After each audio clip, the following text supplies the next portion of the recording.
আড়াই ঘন্টার ব্যবধানে না ফেরার দেশে চলে গেল মাইলস্টোন স্কুলের আরো 2 শিশু শিক্ষার্থী। বিমান দুর্ঘটনায় অগ্নিদগ্ধ হয়ে জাতীয় বার্ন ইনস্টিটিউটে 4 দিন ধরে মৃত্যুর সঙ্গে পাঞ্জা লড়ে দুপুরে মাহতাবের শেষ বিদায়ের আড়াই ঘন্টা পর সহপাঠী মাহিয়াও চলে যায় একই পথে।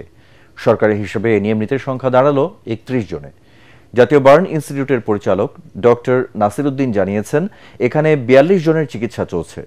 ঢাকা সিএমএইচে ভর্তি 8 জন এবং মনসুর আলী মেডিকেলে 1 জন সহ মোট চিকিৎসা নিচ্ছে 51 জন। এরই মধ্যে 13 জনকে কেবিনে স্থানান্তর করা হয়েছে বলে সুখবরও দেন তিনি। তবে বাকি 6 জনের অবস্থা ঝুঁকিপূর্ণ। এদিকে সিএমএইচে থাকা 5 মরদেহের পরিচয় ডিএনএ পরীক্ষার মাধ্যমে শনাক্ত করেছে সিআইডি। ইমদাদুল্লাহ বাবুর রিপোর্ট। জাতীয় বার্ন অ্যান্ড প্লাস্টিক সার্জারি ইনস্টিটিউটে চলছে মাইলস্টোন ট্র্যাজেডিতে আহতদের চিকিৎসা। সিঙ্গাপুর, চীন ও ভারত থেকে আসা বিশেষজ্ঞ চিকিৎসকরা ইনস্টিটিউটের ডাক্তারদের সাথে মিলে দগ্ধদের বাঁচাতে চালাচ্ছেন আপ্রাণ চেষ্টা। দেশবাসীর প্রার্থনা এবং চিকিৎসকদের চেষ্টায় বার্ন ইনস্টিটিউটে ভর্তি 13 জন অনেকটা ঝুঁকি কাটিয়ে উঠে এখন কেবিনে রয়েছেন।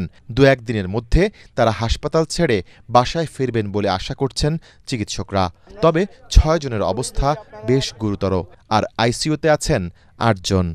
আমাদের 13 জন পেশেন্টকে আমরা কেবিনে স্থানান্তর করতে পেরেছি, এটা আমাদের জন্য একটা ভালো খবর। ক্রিটিক্যাল পেশেন্টের ক্ষেত্রে গতকাল যেমন 8 জনের একটা তালিকা আমরা দিয়েছিলাম, আজকে সেটা 6 জনে আছে, কারণ যেহেতু 2 জনের মৃত্যু ঘটেছে। সিরিয়াস বা সিভিয়ার ক্যাটাগরিতে যে 13 জন রোগী ছিলেন তারা ওই ক্যাটাগরিতেই আছে।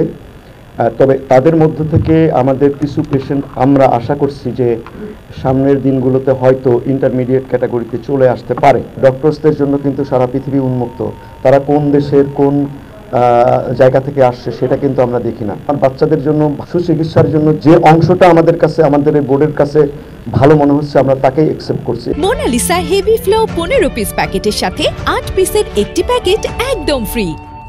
ইনস্টিটিউটের পরিচালক আরও জানিয়েছেন, রোগীদের জন্য আর রক্ত বা চামড়া দানের কোনো দরকার নেই। আমাদের কিন্তু এই মুহূর্তে আবারও বলছি যে আমাদের ব্লাডের কোনো প্রয়োজন নাই। আমাদের স্কিন ডোনেশনের কথা যেটা আসছে সেটাও কিন্তু আমরা এই মুহূর্তে নিচ্ছি না। অনেকেই আমাদের কাছে বিকাশ, নগদ ইত্যাদিতে টাকা পয়সা পাঠাতে চাচ্ছে, এগুলোরও কোনো প্রয়োজন নেই, কারণ আমাদের সমস্ত এই বাচ্চাদের জন্য সমস্ত খরচ যা যা লাগবে, আমাদের ইকুইপমেন্ট, এভরিথিং সরকার থেকে সমস্ত কিছু সরবরাহ করা হচ্ছে। এছাড়া বিমান বিধ্বস্তের ঘটনায় পড়ে অঙ্গার ঢাকার সম্মিলিত সামরিক হাসপাতালে থাকা 5 জনের মরদেহের নাম পরিচয় শনাক্ত করেছে পুলিশের অপরাধ তদন্ত বিভাগ সিআইডি। তারা হলেন মাইলস্টোনের শিক্ষার্থী ওয়াকিয়া ফেরদৌস নিধি, লামিয়া আক্তার সোনিয়া, আফসানা আক্তার প্রিয়া, রাইসামণি ও মারিয়াম উম্মে আফিয়া। 5 পরিবারের 11 জনের নমুনা পরীক্ষা করে তাদের শনাক্ত করেছে সিআইডির ফরেনসিক বিভাগের ডিএনএ ল্যাব। ইমদাদুল্লাহ বাবু, ATN বাংলা, ঢাকা।